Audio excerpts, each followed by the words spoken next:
আসসালামু আলাইকুম এভরিওয়ান, আশা করি সকলেই ভালো আছেন। সকলকে জিএসএম শাহজাদ ইউটিউব চ্যানেল থেকে স্বাগতম। সো আমাদের কাছে যে নষ্ট ব্যাটারিগুলো থাকে, সো আমার কাছে একটা ব্যাটারি দেখতে পাচ্ছেন। এই ব্যাটারিটা মূলত নষ্ট, অর্থাৎ এর ভিতরে যে লিথিয়ামগুলো এইগুলো নষ্ট, সার্কিটটা ভালো।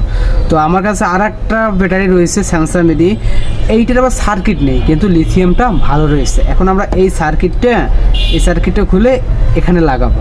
এখন সার্কিটে পজিটিভ নেগেটিভ থাকে, এটা যদি সার্কিটে লেখা না থাকে তাহলে আমরা কীভাবে বুঝবো? দেখতে পাচ্ছেন এই ব্যাটারিতে কোনো পজিটিভ নেগেটিভ লেখা নেই, তাহলে আমরা কীভাবে বুঝবো একটা ব্যাটারি পজিটিভ নেগেটিভ? সো ভিডিওটা দেখতে থাকেন। সো আমাদের সবাই মাল্টিমিটার আছে। আমার মাল্টিমিটারটা কিন্তু বর্তমানে ভোল্টেজে রাখবো। ভোল্টেজে রাখার পর দুইটা প্রান্ত দেখেন, খেয়াল করেন, দুইটা প্রান্ত ব্যাটারি দুইটা প্রান্ত ধরবো।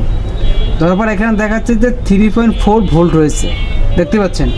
এই যে পয়েন্ট দুইটা আমি যদি একটু ঘুরেই ধরি, অর্থাৎ লালটা এপাশে কালারটা এপাশে, তখন কিন্তু এই মানটা মাইনাস দেখাচ্ছে, যার অর্থ আমি যে এই যে লালটা এখানে ধরছি এটা আসলে নেগেটিভ, কিন্তু আমি ধরছি পজিটিভ, আর এইটা পজিটিভ ধরছি নেগেটিভ, তাই মানটা মাইনাস দেখাচ্ছে।